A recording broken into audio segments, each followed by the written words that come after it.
مسلم شریف جو کہ حدیث پاک کی بڑی مشہور اور معتبر یعنی اوتھینٹک بک ہے، اس میں روایت ہے، راوی کہتے ہیں کہ ایک دن پیارے آقا مدینے والے مصطفیٰ صلی اللہ تعالی علیہ وسلم نے اعلان کروا دیا، سننا جیسی بات، کہ نماز کے وقت سب مسجد میں جمع ہو جائے۔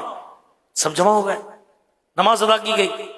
نماز کے بعد آپ صلی اللہ تعالی علیہ وسلم منبر پر تشریف لائے۔ اس وقت چہرہ مقدس پر مسکراہٹ تھی۔ فرمایا کہ سب اپنی اپنی جگہ پر ہی بیٹھے رہیں۔ مزید فرمایا کہ جانتے ہو میں نے آج تمہیں کیوں جمع کیا ہے؟ صحابہ کرام علیہم رضوان نے عرض کیا کہ اللہ و رسول عالم، یعنی اللہ پاک اور اس کے رسول صلی اللہ علیہ وسلم ہی بہتر جانتے ہیں۔ آپ صلی اللہ تعالی علیہ وسلم نے ارشاد فرمایا، بے شک میں نے تمہیں کسی بات کی رغبت دلانے یا کسی چیز سے ڈرانے کے لیے جمع نہیں کیا، بلکہ ایک واقعہ پیش آیا ہے، وہ واقعہ بتانے کے لیے جمع کیا ہے۔ واقعہ کیا ہے؟ فرمایا کہ تمیم داری پہلے غیر مسلم تھے، اب وہ آئے اور میرے ہاتھ پر بیعت کر کے اسلام قبول کیے۔ انہوں نے مجھے اپنا واقعہ بتایا۔ واقعہ کیا ہے؟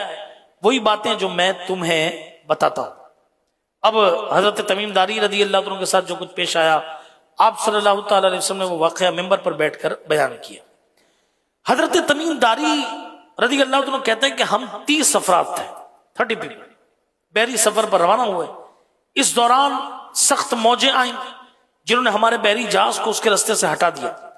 ہم 1 مہینے تک سمندر کے اندر یوں ہم گھومتے رہے۔ ایک دن مغرب کا وقت تھا، ہمیں ایک آئی لینڈ یعنی جزیرہ نظر آیا۔ ہم اس جزیرے پر اتر گئے۔ وہاں ہمیں ایک چوپایا 4 ٹانگوں والا جانور نظر آیا۔ اس کے پورے جسم پر بال ہی بال تھے، اتنے بال تھے کہ اس کا چہرہ بھی دکھائی نہیں دے رہا تھا۔ اس جانور نے ہم سے کلام کرتے ہوئے کہا، میں ایک جاسوس ہوں، آگے چلو، یہاں ایک گرجا ہے، وہاں ایک شخص تمہارا انتظار کر رہا ہے۔ فرماتے ہیں کہ ہم اس چوپائے کی باتوں سے ڈر گئے کہ کہیں یہ جنات میں سے تو نہیں ہے۔ خیر ہم گرجے میں پہنچے، وہاں اتنے بڑے جسم والا انسان تھا کہ ہم نے ایسا انسان کہیں نہیں دیکھا۔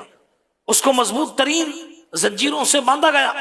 ہم نے پوچھا کہ تیرا برا ہو تم کون ہو؟ وہ بولا پہلے تم بتاؤ تم کون ہو؟ ہم نے اسے بتایا کہ ہم عرب کے رہنے والے ہیں اور راستہ بھٹک کر یہاں آ نکلے ہیں۔ اس نے پوچھا کہ بیسان نامی باغ کے متعلق، جو گارڈن ہے اس کے متعلق بتاؤ، کیا اس میں پھل لگ رہے ہیں؟ ہم نے کہا ہاں اس میں تو پھل لگتے ہیں۔ وہ بولا ان قریب وہ باغ اجڑ جائے گا۔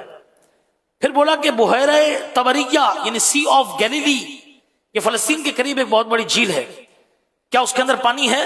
ہم نے کہا